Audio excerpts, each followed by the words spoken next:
nagyon érdekes történetek vannak ugye Amerikában is, amik magyarokhoz kötődnek, és a helyszíneknek, a helyeknek nagyon nagy szerepük van az amerikai magyarok életében. És akkor ezzel szeretném meghívni körünkbe Balogh Balázst, a dr. Balogh Balázs, aki az ELTE Humántudományok Kutatóközpontjának főigazgatója, és egyben az ELTE HTK Néprajztudományi Intézet igazgatója is. És Balázs írta a könyvünkbe, az első könyvünkbe is, meg a második könyvünkben is a bevezető tanulmányt, és ugye a második könyvnek az alcíme nem csak az, hogy a személyes történelem nyomában, mint az elsőnek, hanem a személyes történelem és helyszínek nyomában. És a Balázs most elmeséli nekünk, hogy mi a helyszíneknek a jelentősége az amerikai magyar életben. Köszönöm szépen, én is mindenkit szeretettel köszöntök. Hát családi érintettségről beszélt, vagy kezdte mindenki a mondandóját, tehát nálam is mind a apai ágon a apai nagyapám és apai nagyanyámnak is a testvére Amerikába vándorolt ki. Anyai ágon Ausztráliába ment ki rokon, úgyhogy igen, az a fajta szétszóródottság, amiről hallottunk Szilágyi Péter avatott és jó előadását, vagy köszöntőjét azzal kapcsolatban, hogy mit jelent a diaszpóra lét, és mennyien vannak diaszpórában szétszóródva a világon. Hát ezek a könyvek is bizonyítják, hiszen itt majdnem mindenkinek van családi érintettsége.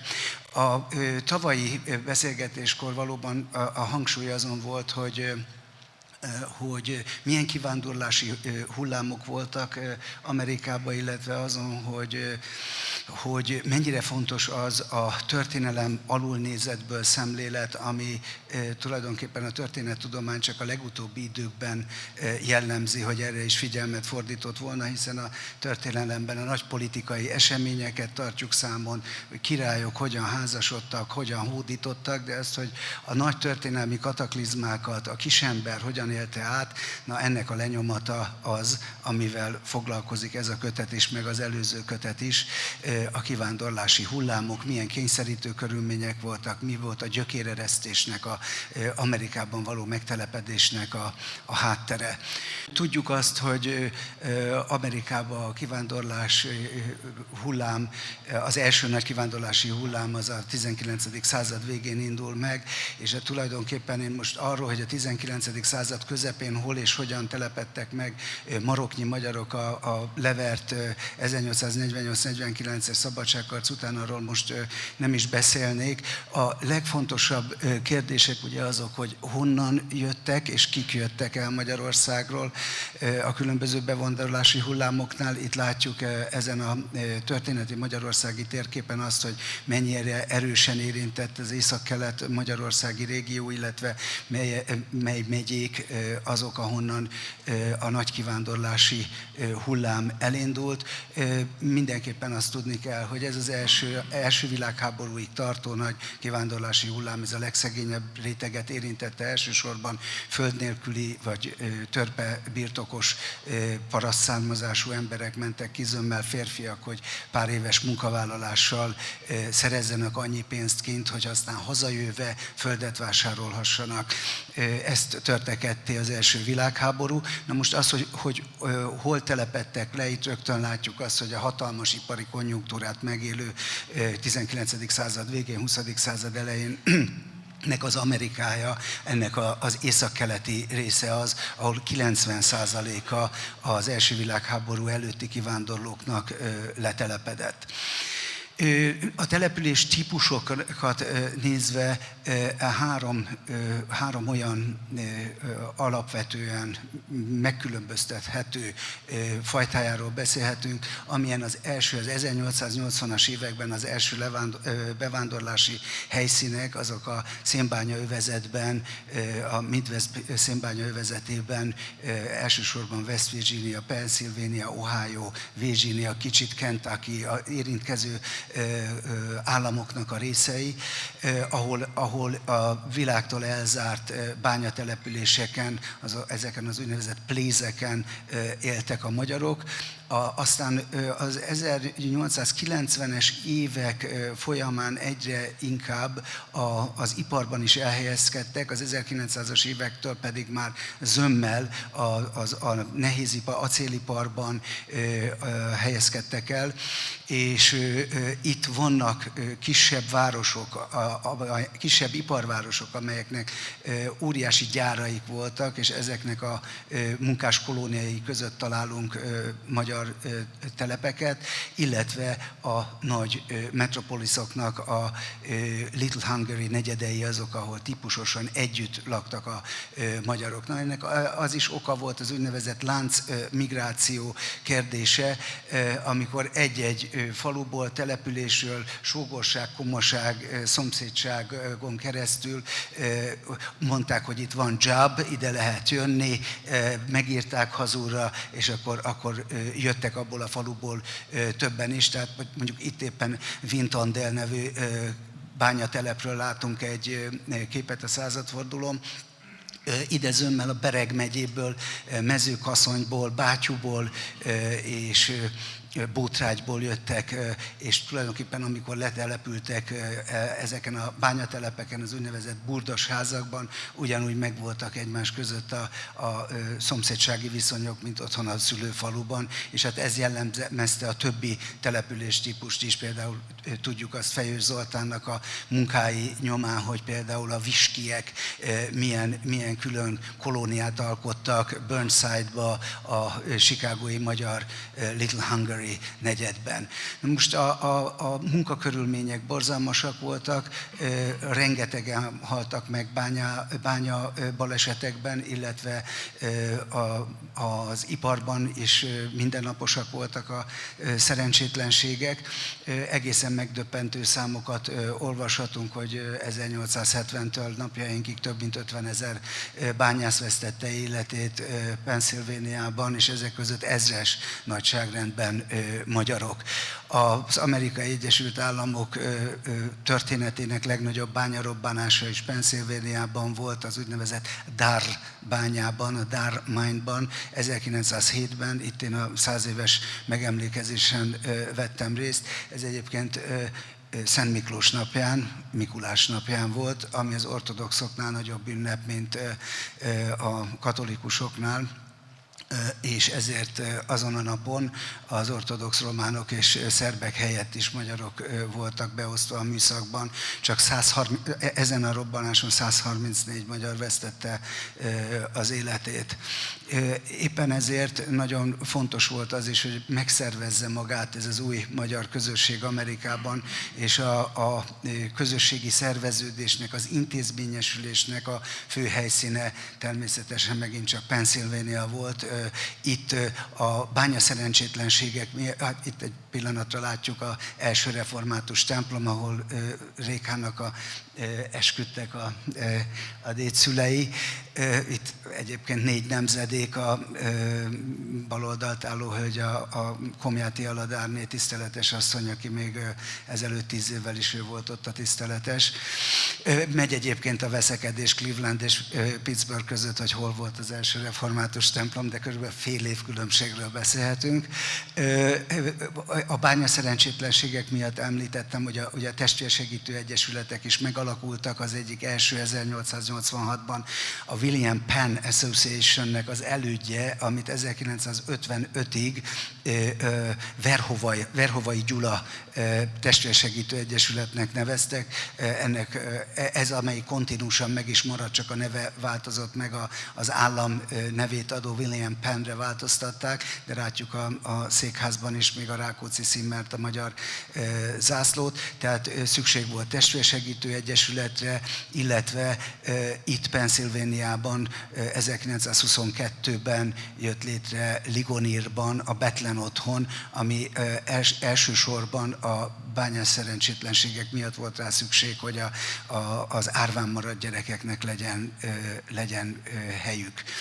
Ez aztán később Agmen helyé változott, napjainkban pedig már itt az utolsó magyar adatközlőim, még a 2000-es évek elején, most már egy modern healthcare center lett, ami elveszítette teljes mértékig a magyar jellegét. Na most ez a bányász élesét és az úgynevezett burdos élet, a burdos házat, azt a boarding house-ból magyarosítva nevezik így, burdos ház, köszönöm szépen.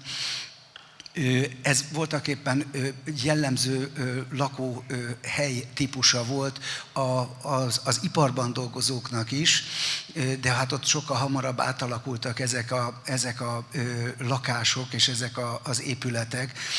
A bányatelepeken, ott, ahol bezártak a bányák, ott egyszerűen benövi nagyon sok esetben a gaz és a természet visszaveszi ezeknek a településeknek a helyszíneit, óriási lélekszám csökkenés van ezeken a kis bányatelepeken, úgyhogy én a néprajzi gyűjtéseimet is itt kezdtem el, mert itt még az utolsó, hát hogy úgy mondjam, roncsait lehetett a régi magyar bányász közösségeknek megtalálni a 2000-es évek közepén.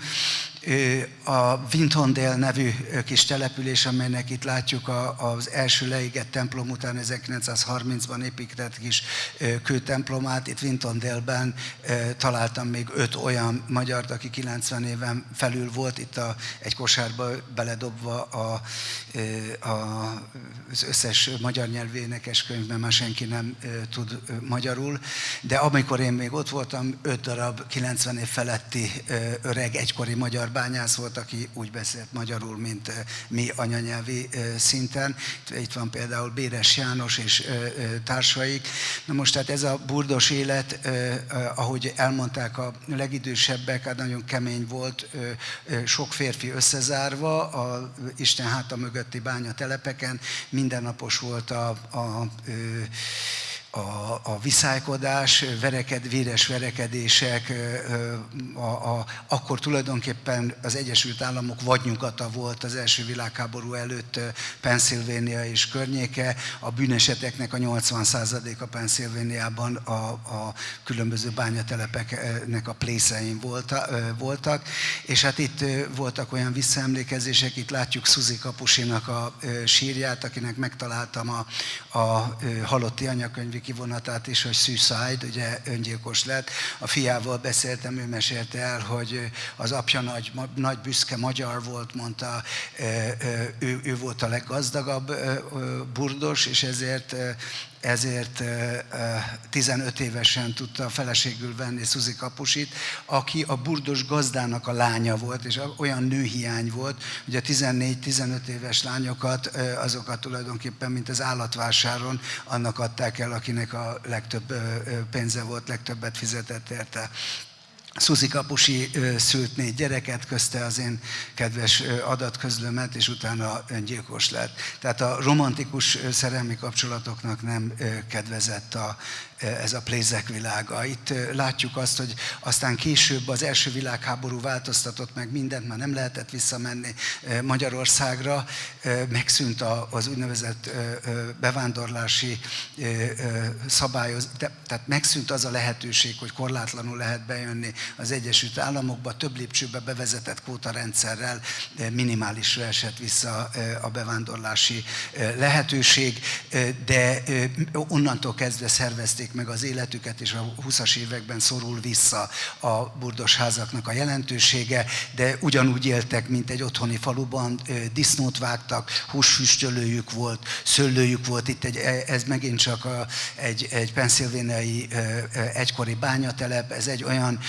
olyan burdosház, ahol alul Bagú Balázs egy hentes üzletet és egy grocery, tehát egy szatócsboltot működtetett, és 1929-ben a nagy világgazdasági válság nyomán kellett bezárnia, akkor bezártak az 5 bánya közül 4-et a környéken, ezért aztán elmentek onnan új munkalehetőséget keresni, és ez az épület megmaradt 1929-től napjainkig eredetiben úgy, ahogy bezárták 29-ben, és ez a Szentendrei Szabadtéri Múzeumba került a teljes anyaga, és hát arra vár, hogy egyszer felépítsük majd itt a 98 éves sógora annak a Bagó Balázsnak, aki működtette ezt a burdosházat. Fent az emeleten burdos szobák voltak, itt a szőlőt látjuk még a kertben, mert megszokták, hogy saját boruk is legyen. Az eredeti berendezését látjuk az épületnek, ennek a felmérése megtörtént. Az eredeti 20-as évekből Coca-Cola padot, és hát Kemecsi Lajos, a Néprajzi Múzeum főigazgatója, Cseri Miklós a Skanzen főigazgatója, és hát a feleségemmel, aki akkor a New York-i Magyar Intézet igazgatója volt, 4-en hoztuk át ezt a burdosházat, ami tulajdonképpen a szimbóluma az első bevándorló nemzedék keserűségének és nehéz életmódjának. Itt az adóskártya tartót látjuk, ahol a Wintondale-i adósok, mikor 29-ben bezárt, és nem kaptak fizetést, nem tudtak fizetni, így megmerevedve ebben az adóskártya tartóban benne van a 1929-es Wintondale-i magyar közösség. Név szerint tudjuk, hogy mondjuk Horváth Károly 2 kiló krumplival tartozott. Nagyon röviden áttérnék ezekre a telepekre, és csak egyet mutatok be, Dayton, Ohio, ami ugye a Daytoni Egyezményről híres, de hát itt 1906-ban létesített egy Moskovic Jakab nevű magyar zsidó egy telepet, a Kossuth kolóniát, ahol a Barney and Smith autógyárba dolgoztak a magyarok, felépített itt egy házakból, 40-valahány házból ezt a Kossuth kolóniát, ahova csak Magyarországról jöttek munkások. Az egészet egy 3,5 méteres palánkkal vette körül, úgy voltak bezárva az ott dolgozók, mint egy gettóba. Egyetlen egy ajtaja, egy kapuja volt, amit éjjel-nappal őr vigyázott.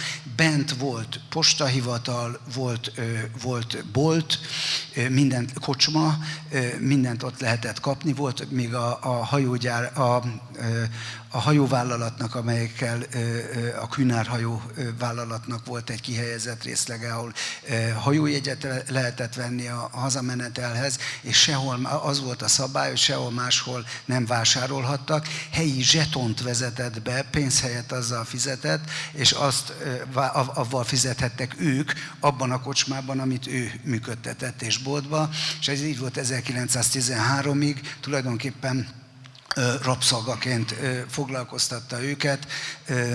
Én beszéltem olyan idős asszonnyal, aki gyerekként elmesélte, hogy és sokkal drágábban lehetett természetesen mindent bent kapni, mint kint, és azonnal kirúgták a munkahelyéről és a kolóniáról is azt, aki máshol vásárolt. Beszéltem olyan idős asszonnyal, akit gyerekként kiküldtek, és 5 éves volt, és egy káposztát próbált becsempészni a kabátja alatt, azt az őr kivette, ott az orra előtt széttaposta, megpofozta őt, akkor őket még nem rúgták ki, de volt mások, akiket, ha bármin megmotozták őket, bármit kívül vettek ki,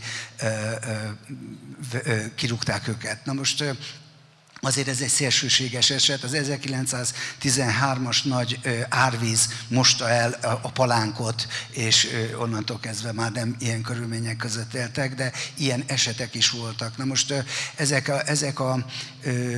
ezek a magyar kolóniák, illetve Little Hungary negyedek, ezek azért voltak fontosak, mert ahogy az egyes bányatelepeken is nagy koncentrációban magyarok éltek, eléggé általában egy helyről érkezettek, tehát egy megyéből vagy egy körzetből érkezettek voltak, hogy ezek tulajdonképpen úgy éltek Amerikában, mint odahaza, és ezek a Little Hungary negyedek, ezek olyanok voltak, ahol nem is kellett megtanulni angolul. A Buckeye Roadon, a Cleveland, a legnagyobb, a 40 000-es magyar Little Hungary negyedében volt olyan bolt, ahol kiírták, hogy angolul is beszélünk, mert mindenki magyarul beszélt. És egy érdekes módon, ahogy a Magyarországon, a paraszti világban a legkisebb gyereket otthon tartották, hogy ő vigyázzon majd a szülőkre, és ő örökli a házat. Itt Amerikában azért tartották a legkisebbet otthon, hogy fordítson nekik, mert a gyerekek már megtanultak az iskolában angolul, de szinte életképtelenek voltak az amerikai társadalomban angol nyelvtudás nélkül a későbbiekben, amikor megszűntek ezek a negyedek. Itt nagyon gyorsan egy-két életkép, a manapság már ezek vagy teljesen kipusztultak, az utolsó emberek is meghalnak a bányavidéken, ezek a Little Hungary negyedek, ezek pedig elsősorban ugye a munkahelyekhez igazodva élt mindenki, és telepedtek le a magyarok is. Tehát ez a legfontosabb szervező erő, hogy akkor, amikor megszűnt mondjuk az acélipar, és mit tudom én, a Carnegie Steel Company-t bezárták, akkor nem, tehát 40 000 embert bocsátottak szélnek. Tehát ilyen döbbenetes számok, mikor ezeket a hatalmas nagy gyárakat bezárták, és akkor természetesen az életképességét bizonyítja a magyaroknak is, hogy innen elmentek. Tehát ezeknek a Little Hungary negyedeknek, egykori magyar kolóniáknak a helyszínei, ezek zömmel elszlömösödött és hulló, borzasztó állapotban lévő lakókörzetek, itt is Pittsburghben a rég bezárt Szent Anna templom mellette omladozó házak, előtte ugye Józsa Corner, vagy ez a Józsa Corner, igen, az utolsó magyar étterem Pittsburghben, de teljesen lerobbant helyen a vágányok és a Monongahela folyó között. Tehát Pittsburghben is úgy kell elképzelni, hogy az Ohio folyó az úgy ered, hogy két folyó találkozásából, az Allegheny és a Monongahela folyó találkozásából onnantól Ohio-nak hívják. Ez a három folyó városa minden irányba 70 mérföld hosszan, csak acélgyárak és vasöntödék voltak, apokaliptikus képet festettek az öregek az elbeszéléseikben arról, hogy hogyan szinte éjszakai sötétség volt a koromtól, hogy hogyan ült meg a szilánk, a por az ablakokba, a fák levelein, és tehát tulajdonképpen ilyen környezet volt az, ahol mikor bezártak a gyárak, elmenekültek az emberek. Itt Toledo, Ohio-nak látjuk a Birmingham városnegyedét, a nagy Szent István templommal. Hát itt is ugye, és akkor itt változnak meg a mindennapi szokások, az egymás mellett élés, hogy a párválasztás is, ugye mindenki magyar volt. Egy szalmaszálat nem kellett keresztbe tenni azért, hogy magyarul beszélhessenek, hiszen mindenki magyar volt, magyar templomba jártak, volt magyar ügyvédjük, magyar bolt, magyar hentes, magyar bálok. Toledo, Ohio-ban mesélték, hogy ebbe a Birmingham városrészben, amikor régen itt ment a betlehemezés, házról házra jártak a legények, és akkor hagyták ezt abba, amikor már voltak fekete beköltözők is, más nemzetiségűek, és mentek az egyik házba, becsöngettek, ebbe a fehér csúcsos kalapba, és ott volt egy fekete, aki ordítva rohant fel a revolverért, mert azt hitte, hogy a Ku Klux Klan jött érte. Akkor gyorsan ezt abba hagyták, és onnantól már csak a tényleg magyar, ahol tudták, hogy magyarok laknak, oda mentek. Tehát, hogy egyszer így változik meg az élet ezekben a városnegyedekben, itt a Birminghami magyar negyednek a magyar klubja egykor és ma. Látjuk a neveket még a házon, hogy Joe Orosz, meg Mészáros, meg nem tudom én az épületeken, de már nagyon sok helyen nem magyarok laknak ezekben az épületekben.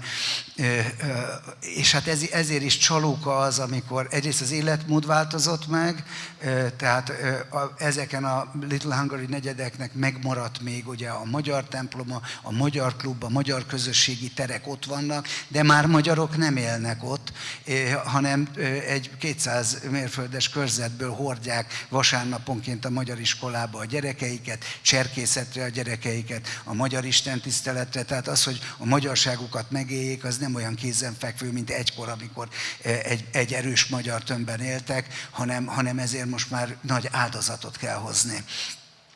És hát ezért csalóka az, hogy ezeknek a városoknak, mint mondjuk New Brunswick, papíron nem tudom, 4-5 ezer magyar lakosa van, holott vagy 30 ezeren érnek a környezetében, New Jersey-ben magyarok, akiknek még mindig az igazodási pont az ottani HÁKA, Magyar Atlétikai Klub és az ottani templomok és cserkészet és magyar iskola.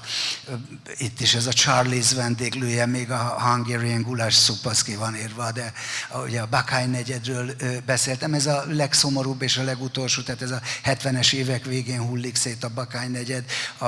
A Cleveland magyarságát volt olyan 1940 környékén, Budapest után a legtöbb magyar lakos a Clevelandnek, a második legnagyobb magyar város Cleveland volt. És amikor a Buckeye-ra elkezdtek beköltözni, színmagyar volt a Buckeye környéke, az első magyarok úgy adták el a házukat, hogy éjszaka költöztek ki, hogy ne köpjék le a magyar szomszédjaik azért, mert árulóként elhagyják a Buckeye-t. Kaput akartak a Buckeye Road két végére tenni, és polgárőrséget szervezni, meg minden, de megállíthatatlanul hullott szét, ahogy bezárt a környékbeli, egyébként asztalos ipari gyár, és szélnek eresztették a magyarokat.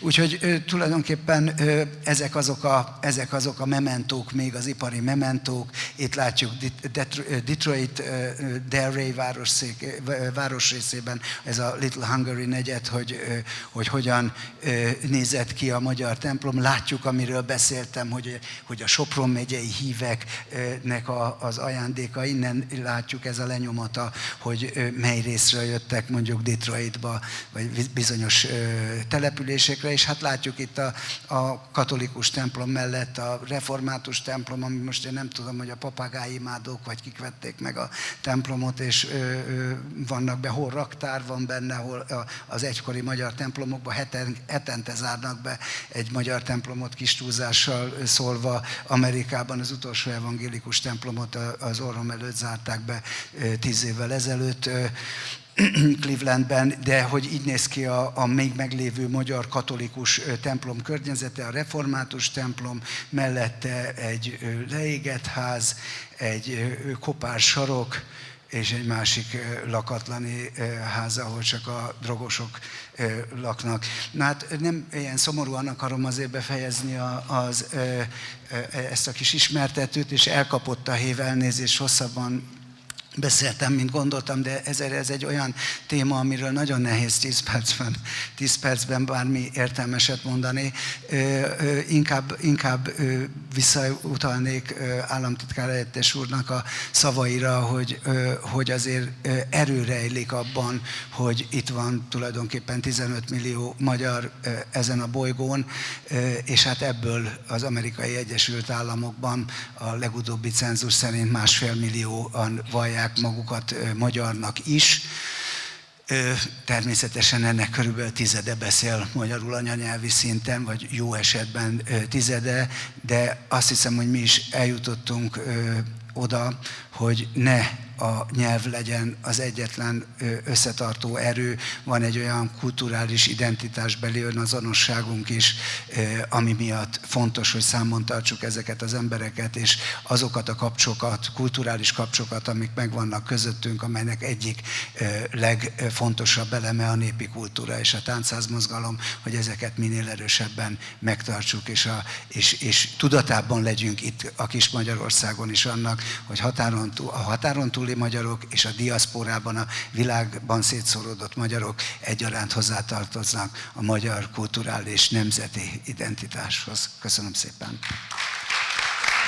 Köszönjük szépen, Balázs!